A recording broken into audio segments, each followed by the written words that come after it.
너희 안에 거하시는 하나님을 의지하라는 제목으로 하나님의 말씀을 전하겠습니다. 이 지구촌의 지금의 상황을 살펴보면 객관적으로 우리가 같은 감정을 느낄 수 있습니다. 매우 혼란스럽다. 앞이 보이지 않는다. 이것이 이 지구촌의 현실입니다. 이스라엘과 팔레스타인 전쟁으로 인해서 12월 2일 어제 하루만 해도 240명이 사망을 했습니다. 많은 가정이 깨진 거예요. 처음 전쟁할 때 지금까지 사망자가 15,200명을 넘어섰답니다. 그런데 아쉬운 것은, 안타까운 것은 이 사망자 70%가 다 여성과 어린아이라고 말을 합니다. 또 매일 어린이 420명이 지금 이스라엘 지역에서 매일 어린이 420명이 사망하거나 부상을 당하고 있다는 통계입니다. 그래서 가자 지구는 지금 두려움도 차 있고 분노가 차 있답니다. 유엔은 지금의 상황을 정말로 악몽이다라고 표현하고 인류의 대재앙이다라고 표현을 하고 있습니다. 그런데 전쟁이 여기만 있는 것이 아니잖아요.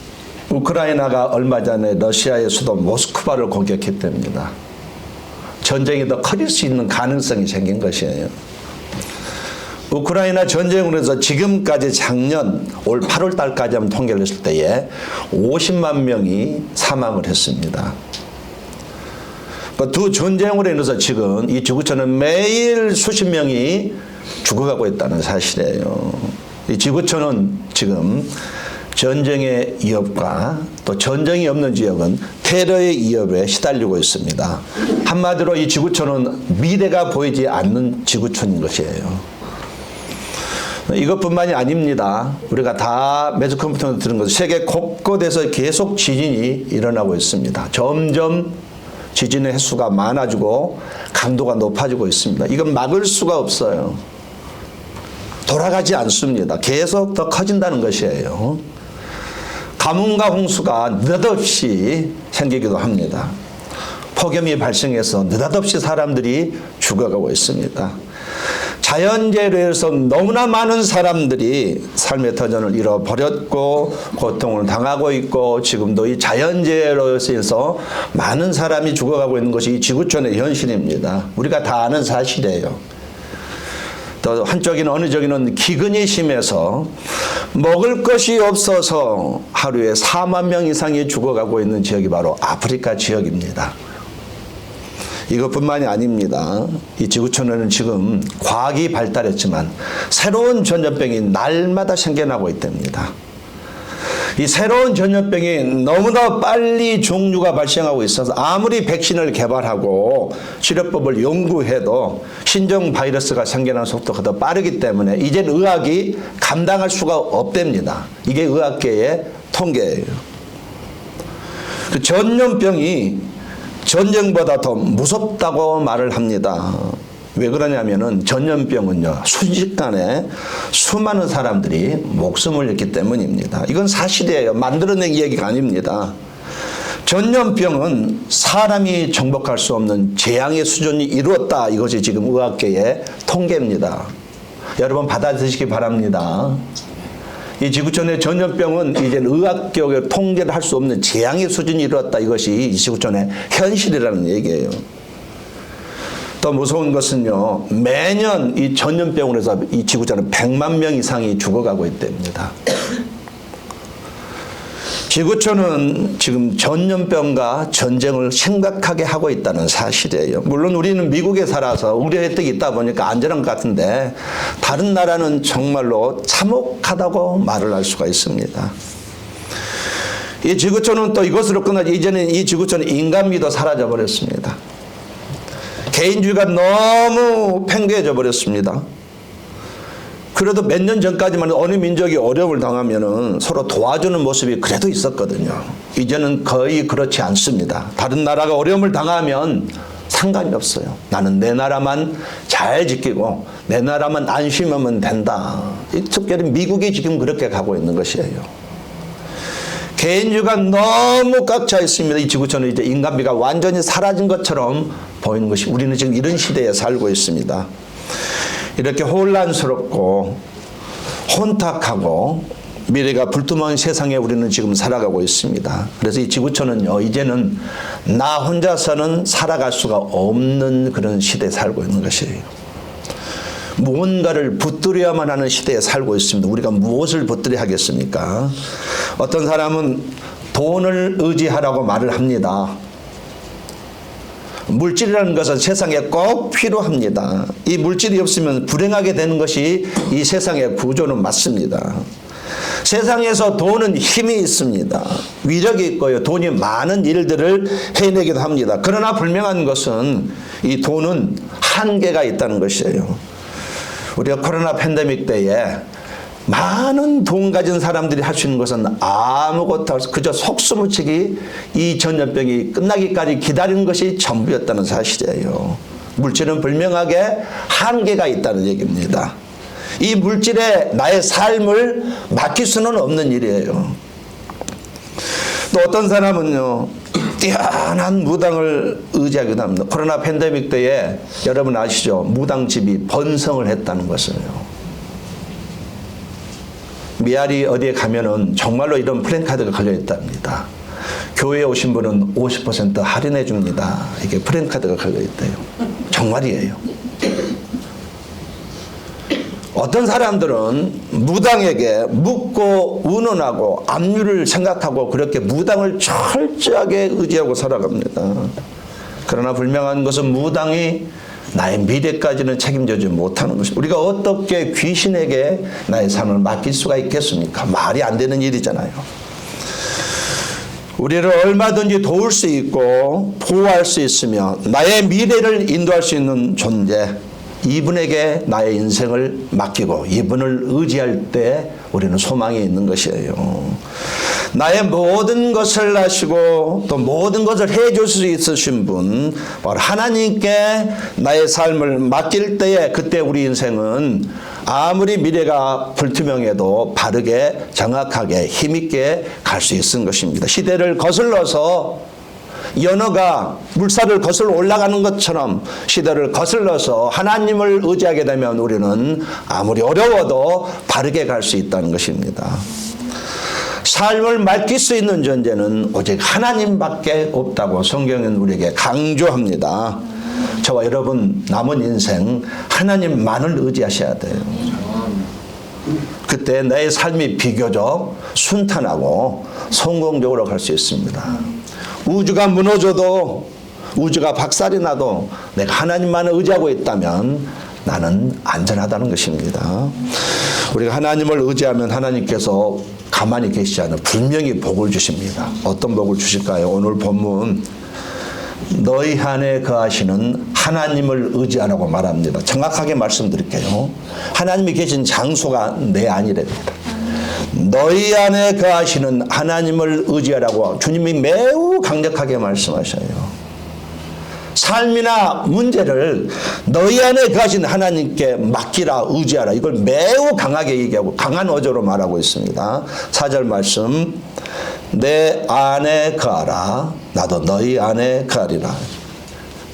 주님이 하신 말씀이야. 내 안에 거하리라, 나도 너희 안에 거하리라. 이게 무슨 말씀인지 우리가 한번 짚고는 넘어가야 되겠습니다. 대체 내 안에, 주님 안에 거한다는 것이 무슨 의미인지 이건 우리가 알고 넘어가야 될 것 같아요. 이게 무슨 말이냐면요, 내가 너희 안에 틀림없이 있으니 너희는 그런 나를 의지하라, 이 뜻이에요. 내가 너희 안에 틀림없이 있으니 너는 그런 나를 발견하라, 이런 뜻입니다. 내가 너희 몸을 성전 삼아 너희 안에 틀림없이 있으니 너는 그런 나를 맛보며 살아가라, 이 뜻이에요. 내가 너희 안에 틀림없이 있으니 그런 나를 붙잡고 그런 나에게 삶을 맡기면서 살아가라 뜻이 바로 내 안에 거하라, 나도 너희 안에 거하리라, 이 뜻입니다. 하나님께서 우리 안에 계신다는 것을 매우 강력한 언어를 써서 강조하고 있는 내용이에요. 하나님이 내 안에 계신다는 것을 매우 강하게 얘기하고 있습니다. 내 안에 거하라. 이 말씀을 다시 정리하면은 너희 안에 있는 나를 의지하라는 뜻이에요. 너희 안에 있는 나를 맛보면 살아가라는 뜻입니다. 너희 안에 있는 나를 붙잡고 살라는 뜻이에요. 이 말이 내 안에 거하라는 뜻입니다. 번역을 좀 이렇게 했으면 좋겠어요. 하나님은 믿는 자 안에 계신다는 것을 지금 강조하고 있는, 주님이 강조하고 있습니다. 그 하나님이 믿는 자 안에 계신다는 것은, 하나님이 믿는 사람의 몸을 거처로 삼고, 다른 말로 집으로 삼고, 고상한 말로 성전으로 삼고 그 사람 안에 계신다. 이걸 주님께서 지금 계속 강조하고 있다는 얘기예요. 그리고 그 하나님을, 엉뚱한 하나님을 보지 말고 네 안에 있는 하나님을 붙잡고 의지하고 살아가라, 이 뜻입니다. 그 하나님께 인생을 맡기라, 이 뜻이에요. 하나님은 어디에도 계십니다. 하늘나라에도 계시고요, 우주 밖에도 계시고 우주 안에도 계셔요. 그런데 성경이 말한 하나님, 우리가 의지할 하나님은 그런 하나님이 아니라고. 바로 너희 자신 안에 있는 그 하나님을 받아들여라, 의지하라, 이 뜻을 말하고 있는 것이에요. 성도가 바라보아야 할 하나님은 믿는 자 안에 오셔서 나와 같이 먹고 마시며 동거하며 살아가신 하나님, 나를 도우신 하나님, 성령으로 오신 하나님, 그 하나님을 의지하라, 계속 말하고 있습니다. 그래서 고린도후서 13장 5절 말씀, 너희가 믿음에 있는가? 한번 같이 한번 읽어보세요. 시작. 너희가 믿음에 있는가? 너희 자신을 시험하고 너희 자신을 확증하라. 예수 그리스도께서 너희 안에 계신 줄을 너희가 스스로 알지 않느냐? 그렇지 않으면 너희가 어리운 자니라. 예수님이 어디 계시는가 물으면 우리는 하나님은 내 안에 계십니다, 이렇게 대답을 해야 되는 거예요. 이걸 부정하게 되면 그 사람은 믿음이 없는 사람입니다. 이 말을 하는 거예요.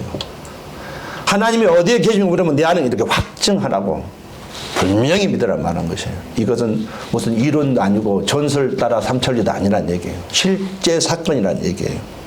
분명히 믿으라는 거예요. 기도할 때도 내 안에 예수님을 붙잡고 기도하라는 뜻입니다. 이건 내가 만든 말이 아니고 성경이, 신약이 매우 중요하게 여기는 것이에요. 너무나 많이 강조하는 내용입니다.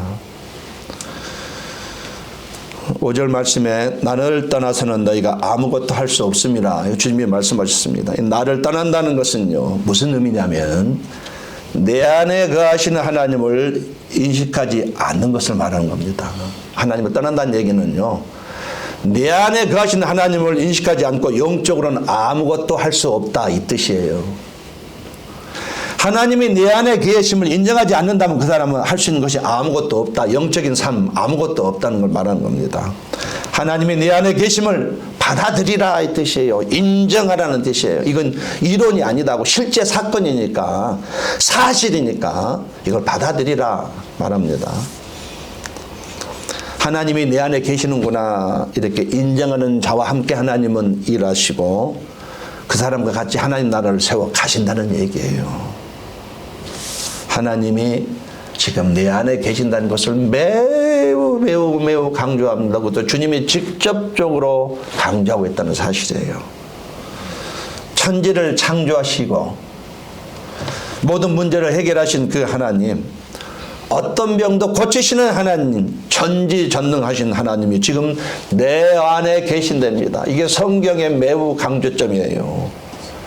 우리가 이 사실을 인정할 때부터 비로소 그 하나님을, 역사를 경험할 수가 있다는 것이에요. 내 안에 계신 하나님을 발견할 때부터, 그때서 비로소 신앙생활이 진짜로 시작이 된다는 것입니다. 그러니까 반대로 얘기하면요, 내 안에 계신 하나님을 발견하기 전까지는 신앙생활을 하고 있다고 말할 수 없다는 얘기예요. 그냥 바리새인처럼 살아갈 수밖에 없다는 얘기입니다. 성경이 그렇게 말을 하는 것이에요. 내 안에 거하라, 한 번 더 정리합니다.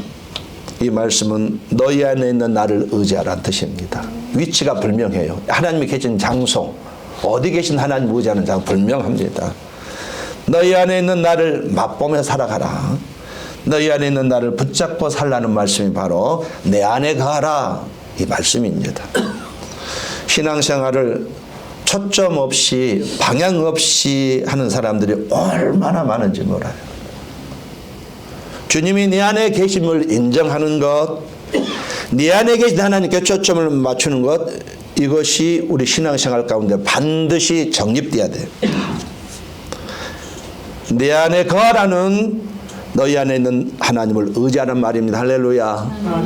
우리가 오늘 찬송했잖아요. 나의 안에 거하라. 그 말이 너희 안에 계신 하나님을 의지하라 이 뜻이란 얘기예요. 하나님은 믿는 자 안에 오심을 강조합니다. 그 하나님을 붙들려고 하는 것입니다. 자, 내 안에 계신 하나님을 의지하면 어떤 일이 일어납니까? 첫 번째로 내 안에 계신 하나님을 의지하면 그때부터 열매를 맺습니다.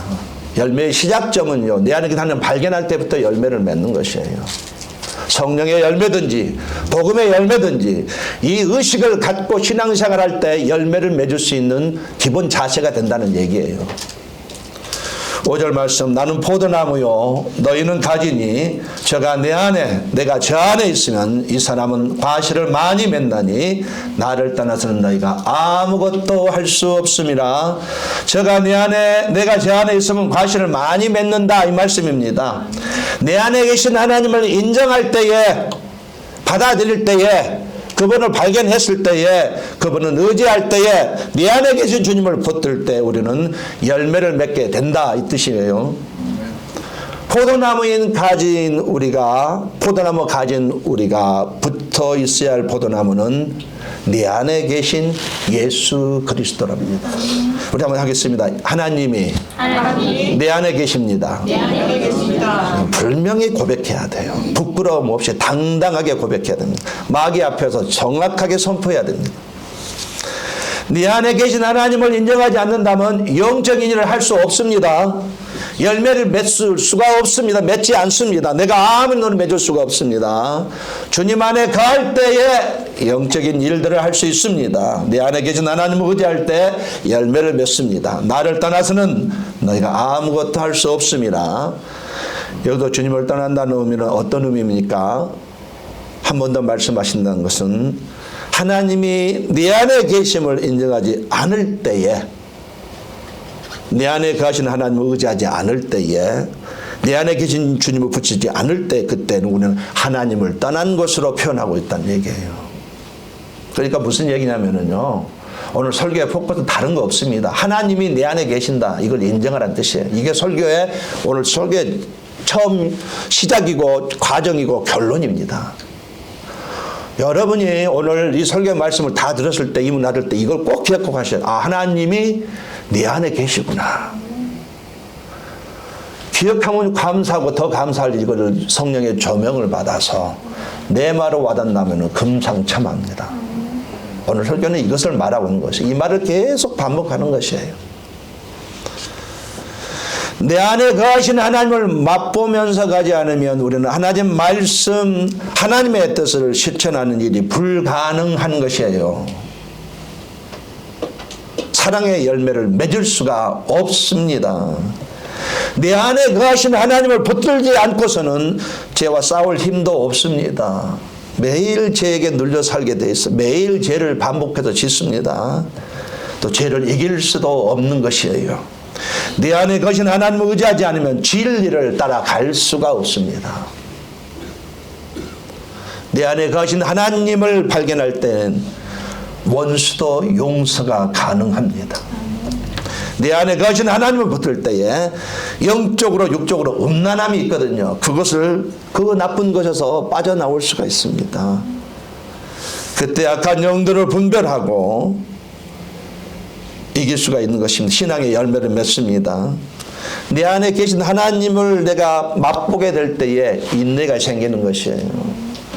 여러분, 교회 생활은요, 인내하지 않으면 아무것도 할 수 없는 거 아시죠?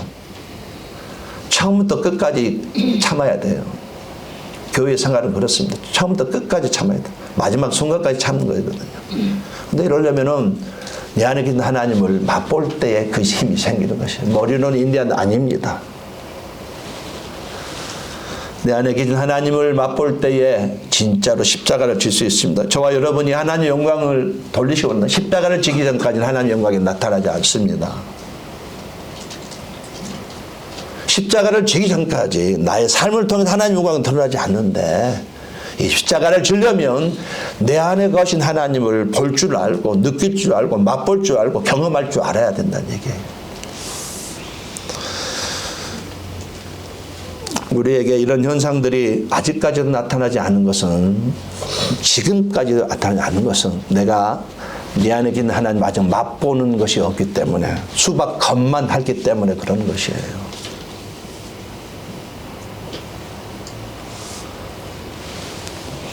내 안에 가신 하나님 붙들 때 열매가 나타납니다. 그리스도인이라고 하는 사람들이 실제로 열매를 맺지 못하고 있습니다. 세상 사람들로부터 손가락장을. 여러분 한국교회의 문제점이 뭐냐면요. 모든 교회가 욕을 먹고 있다는 사실이에요. 한국교회의 문제점입니다. 모든 교회가 세상 사람들 욕을 먹고 있어요. 여러분 왜 그런지 아실까요?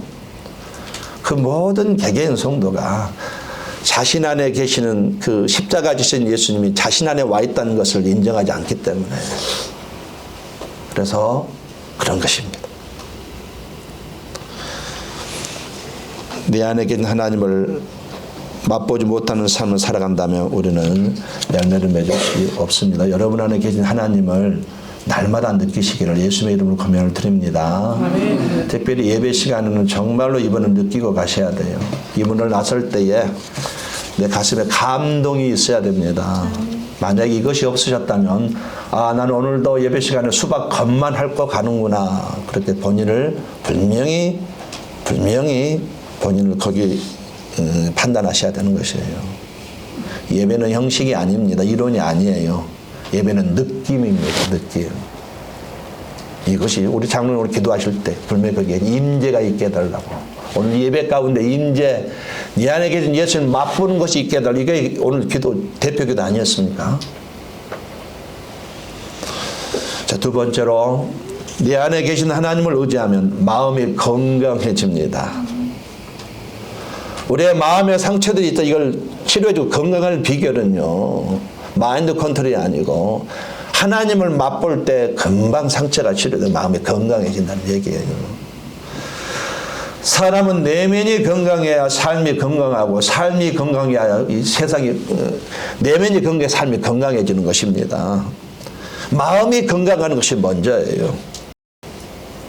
6절 말씀 사람이 내 안에 거하지 아니하면 가지처럼 밖에 버려 말라지나니 사람들이 이것을 모아다가 불에 던져 사르느니라. 사람이 내 안에 거하지 아니하면 말라진다. 이거 주님이 말씀하십니다. 사람이 내 안에 거하지 않으면 말라진다. 같은 말이에요. 무슨 말입니까? 하나님이 내 안에 계심을 인정하지 않으면 내 안에 계심을 믿지 않으면 신앙생활을 한다고 해도 삶이 말라진다 이 뜻이에요. 그러니까 주님은 또 강조하는 것이 계속 절마다 내가 너희 안에 있다 이 말을 강조한 것입니다. 이 말을 하고 싶은 거예요. 오늘 본문. 나는 너희 안에 있다. 네하고 같이 가고 있어. 이 말을 강조하는 것이에요. 신앙생활을 열심히 하고 있음에도 내 안에 계신 주님 성령으로 오신 예수 그리스도를 의지하지 않는다면 황폐해져 간다는 뜻입니다. 바리새인들이 그랬잖아요. 그들은 성경은 졸졸 외우고 다 알아도 그들 안에는 기쁨이 없습니다. 평안이 없어요. 자유함이 없습니다. 예수님에 대한 불평만 있고요. 우울증만 있습니다. 불만만 있고요. 탐욕만 있어요. 어떻게 하면 교회를 통해서 돈을 좀 만져볼까? 이게 바리새인들의 생각 아닌가요? 그들의 목표는 그들의 명예와 돈을 유지하는, 그들이 가진 재산을 유지하는 것이었어요. 가지가 포도나무에 붙어 있으면 생명력을 항상 공급받기 때문에 마르지 않습니다. 건강해져. 그런 것처럼 내 안에 계신 포도나무에 있는 하나님을 붙들 때에 평안이 있고 위로가 있고 기쁨이 있습니다. 나의 마음이 밝아집니다. 마음이 건강해지는 것이에요. 내 안에 거하신 하나님을 붙들고 있을 때 평안은 절대로 떠나지 않습니다. 세상은 참 험악하고 힘들어도 내 안에 기쁨이 있어요. 이거 어떻게 언어로 표현하겠어요? 느껴본 사람만이 아는 것이죠. 망해 있음에도 불구하고 마음 내 마음에 평안이 있고 기쁨이 있습니다. 이거 어떻게 설명하겠어요? 혼탁하고 삭막한 세상에서 우리에게 수시로 찾아오는 이 불안, 두려움 얼마든지 가능하게 한 것은 내 안에 계신 하나님을 붙들 때 가능하다는 것이에요. 또 마음의 상처, 우리 이민 왔을 때 얼마나 마음의 상처, 제가요 처음에 타운에 있는 720 사우스 킹스리 아파트에 새들어 사는데 처음에 왔습니다. 이제 2004년 10월 11일 날 목요일 날 도착을 했어요. 목요일 날 도착해서 뭐 그 주부터 사역을 했지만 저희 앞집에 어떤 집사님이 계셨어요. 저희를 많이 도와주신 분. 청소기도 청소기도 밀어주시고 우리 먹을 게 없으니까 밥도 갖다 주시고 그래서 저희 애들이 2살 4살이었는데 먹을 것도 주시고 얼마나 불쌍해 보였겠어요.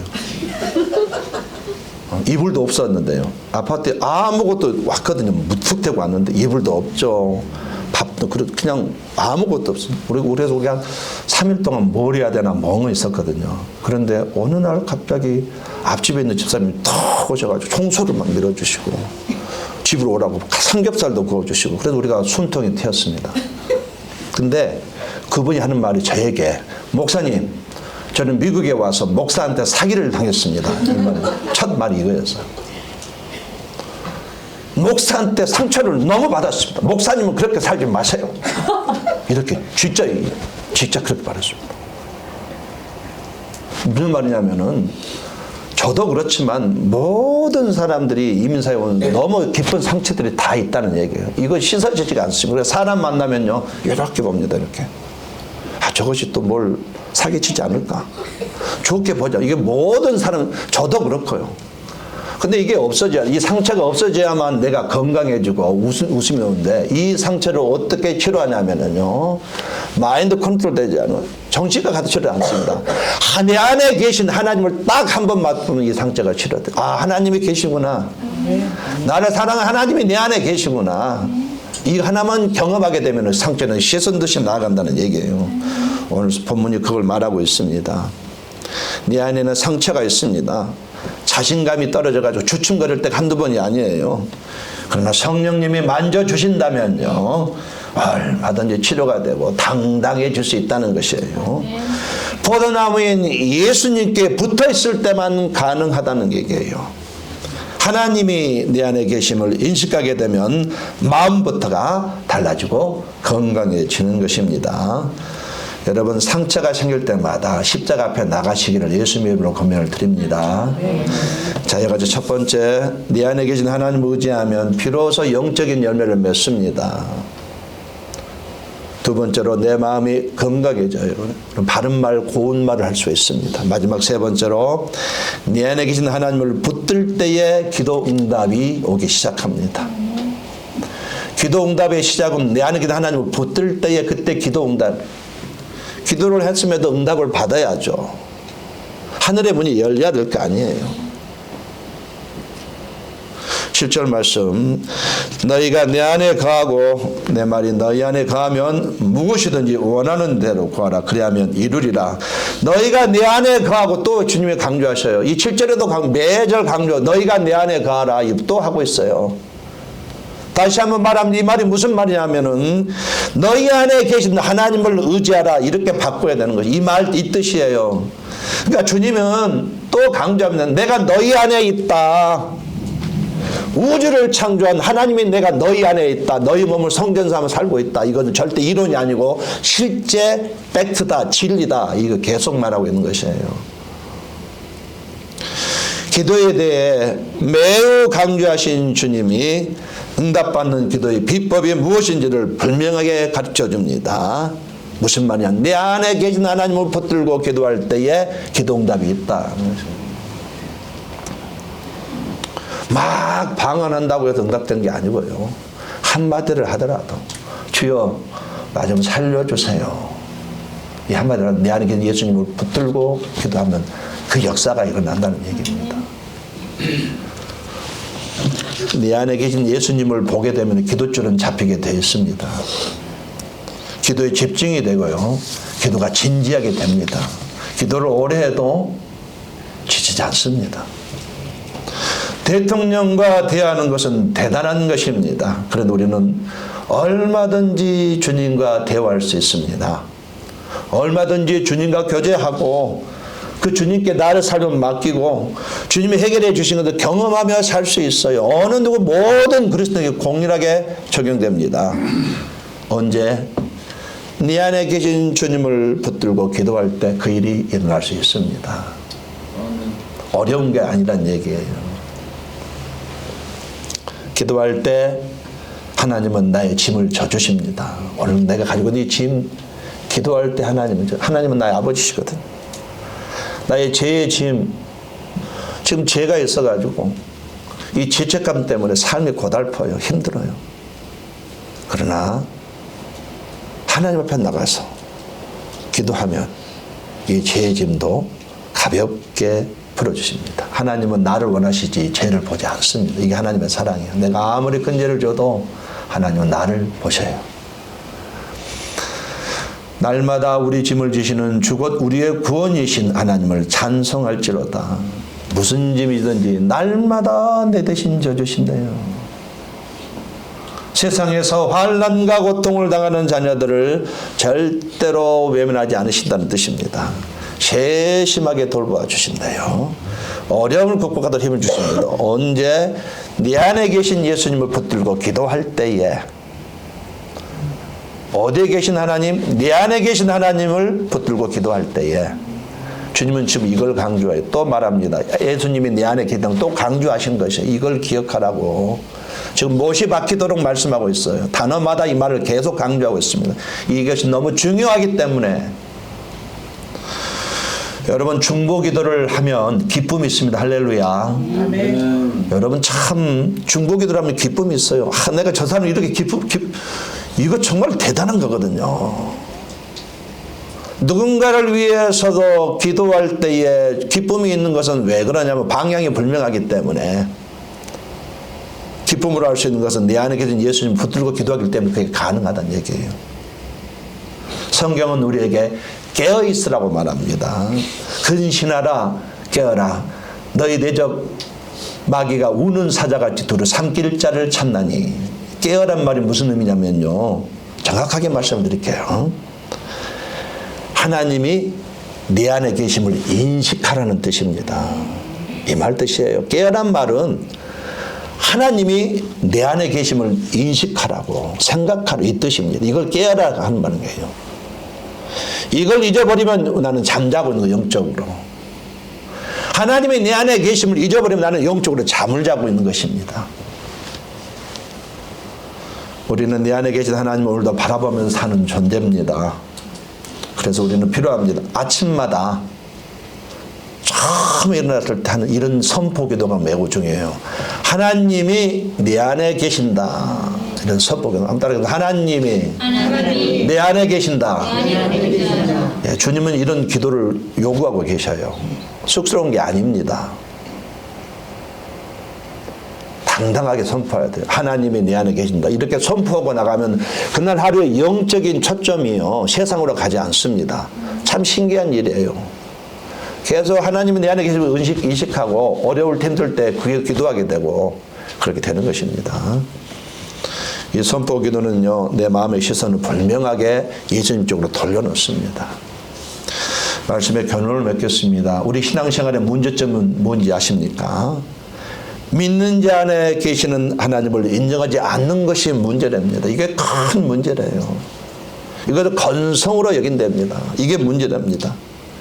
만약에 이것을 인정하게 되면은 진짜로 밝은 삶이 시작이 되는데 이걸 못하고 있대요. 이게 우리의 신앙생활의 문제입니다. 이게 무슨 이룬 것처럼 무슨 그런 일이 아닙니다. 이게 우리의 문제예요. 네 안에 계신 하나님을 보지 못하는 것은 아직도 영적인 눈이 열리지 않았기 때문입니다. 죄 때문에 그러는 것이에요. 하나님이 내 안에 계심을 발견하게 되면 그때부터 죄를 이깁니다. 세상을 혼톡하고 어두워도 나의 마음을 밝아집니다. 삶이 밝아집니다. 두려움이 떠나가고 평안의 삶이 시작이 되는 것이에요.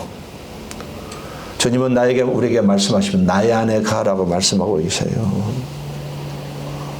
다른 말로 너희 안에 있는 하나님을 의지하라고 말씀하고 있습니다. 너희 안에 계신 하나님께 맡기라고. 예수님이 네 안에 계심을 확신할 때부터 분명히 두려움은 떠나갑니다. 염려를 벗어납니다. 죄를 이기게 돼 있어요. 자유함이 있습니다. 이 시간에 우리는 그 하나님을 주목해야 됩니다. 그 주님을 바라볼 수 있어야 돼요. 예배 시간에 그분을 맛볼 줄 알아야 되겠어요. 우리가 내 안에 계신 주님을 바라보기 시작하면은 그때는 더 이상 사람을 보지 않게 됩니다. 이민교회 나눠주고 깨진 거 왜 그런지 아시죠? 사람을 보기 때문에. 나는 이만큼이는데 왜 저 사람은 안 해? 이게 나는 이렇게 하는데 왜 저 사람은 안 해? 이건 아니거든요. 나는 나의 길을 가면 되는 것이에요. 나의 십자가를 주고 가면 되는 거예요. 사람 볼 필요 없어요. 그런데 내 안에 계신 하나님 보지 못하면 자꾸 사람을 보게 돼 있어요. 환경을 보게 돼 있습니다. 예. 어떤 위치, 어떤 상황 가운데서도 도우시고 극복할 수 있는 미래를 열어주신 그 주님이 지금 내 안에 계십니다. 이분을 바라보시기 바랍니다. 요한복음 7장 38절에 이 말씀이 있습니다. 우리 한번 읽어볼까요? 나를 믿는 자는 시작. 나를 믿는 자는 성령의 이와 같이 의에서 생기를 받는 거다.